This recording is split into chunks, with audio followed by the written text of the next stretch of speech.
कक्षा 8 साइंस के अंतर्गत क्रॉप प्रोडक्शन एंड मैनेजमेंट कैसे फसलों का उत्पादन और उसका मैनेजमेंट प्रबंधन कैसे किया जाता है। तो लिविंग ऑर्गेनिज्म रिक्वायर्स फूड.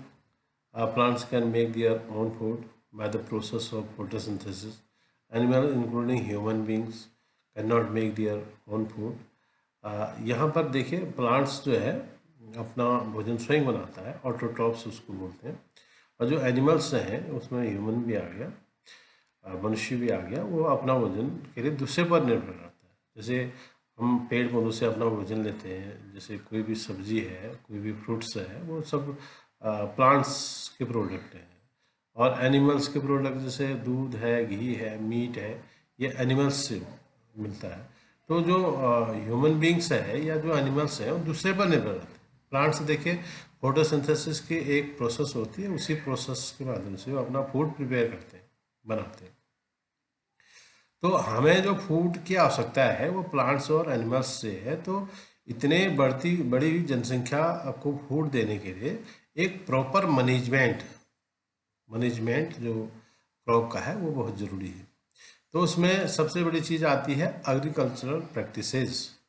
कृषि में जो सुधार है वो ज़रूरी है. उसमें क्रॉप हम किसे कहते हैं? क्रॉप का मतलब होता है when plants of same kinds is cultivated at one place on a large scale is called crop. एक ही स्थान पर बड़ी मात्रा में जो भी प्लांट्स आप कल्टिवेट करते हैं, उगाते हैं, उसको हम क्या बोलते हैं? क्रॉप. तो उसमें सीरियल्स हो गए, वेजिटेबल्स हो गए, फ्रूट्स हो गए, ये चीज़ें क्रॉप्स कहलाएं. अब दो प्रकार की जो फसलें होती हैं, एक है खरीफ क्रॉप्स, दूसरी है रबी क्रॉप्स. जो खरीफ क्रॉप्स है वो जून से सितंबर के बीच में होता है, जिसमें रेनी सीजन में वो होता है अक्सर.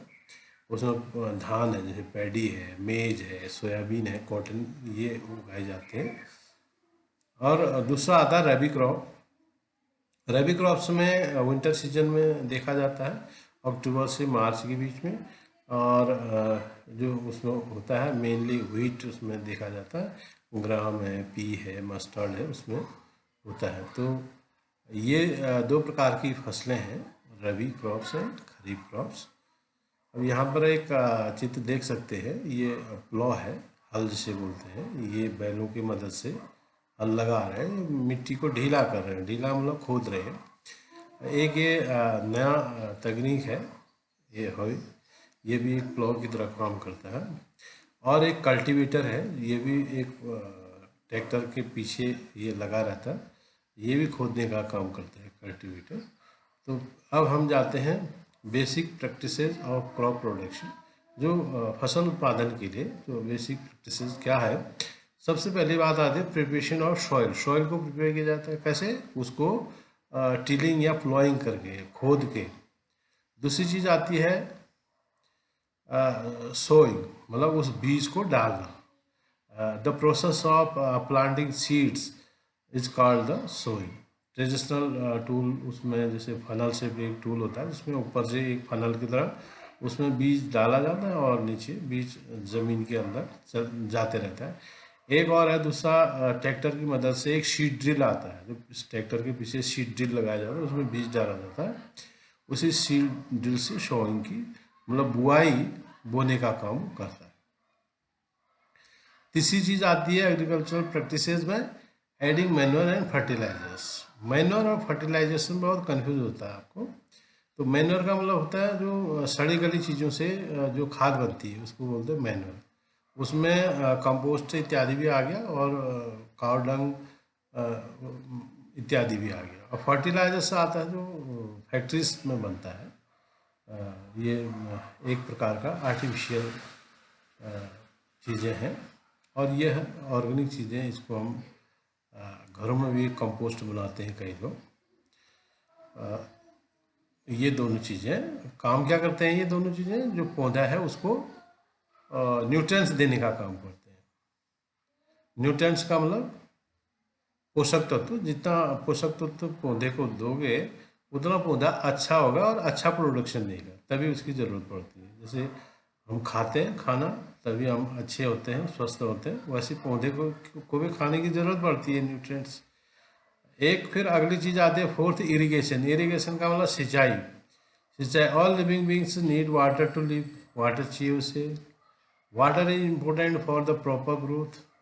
कंपल्सरी है वाटर ग्रोथ के लिए।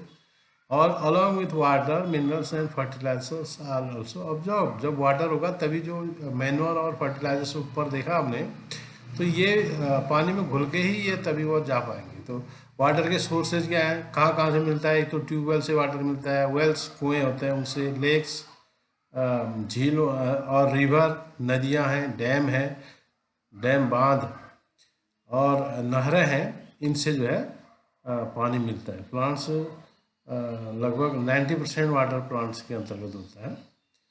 एक चीज़ आती है, अगली चीज़ आती है प्रोटेक्टिंग फ्रॉम वीड्स। वीड्स का मतलब अनवांटेड प्लांट्स, जो प्लांट्स हमें नहीं चाहिए, जो मेन फसल है उसके साथ कुछ अपने आप उगाते हैं, अनडिजायरेबल प्लांट उनको कहते हैं। अपने आप वो दूसरे पौधे उगाते हैं फसल के साथ, उनको निकालना जरूरी है। टिलिंग, खोद के निकालते हैं। दूसरा एक वीडीसाइड एक केमिकल आता है, उसको डाल के भी वो मर जाते हैं। नंबर 6 है हार्वेस्टिंग। हार्वेस्टिंग का मतलब है कि कोई भी फसल को जब हो जाती है उसको cutting of crops after it is mature is called harvesting. Harvesting एक मैन्युअली बाय द सीकर या मशीन द्वारा, हार्वेस्टर होता है उसके द्वारा किया जाए।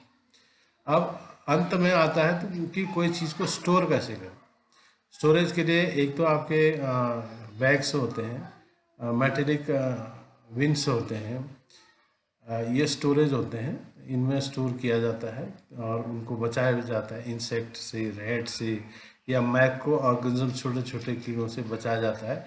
एक ट्रेडिशनल चीज़ है कि लोग परंपरागत ढंग से जो है उनके साथ नीम के लीव्स डाल देते हैं। नीम के लीव्स भी कई बार जो माइक्रो ऑर्गेनिज्म है उनको मारते हैं, माइक्रो ऑर्गेनिज्म पनपते नहीं नीम की सीड डालने।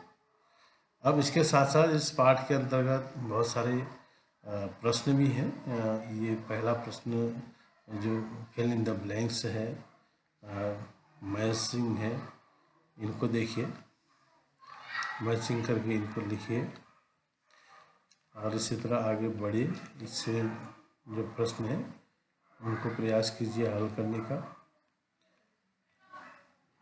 और ये इसमें डिफरेंस फर्टिलाइज़र और मैन्योर में क्या डिफरेंस है ये लिखिए। इसके बाद अन्य जो भी इसमें असंभव हो आपके पास वो पूर्ण कीजिए। Thank you.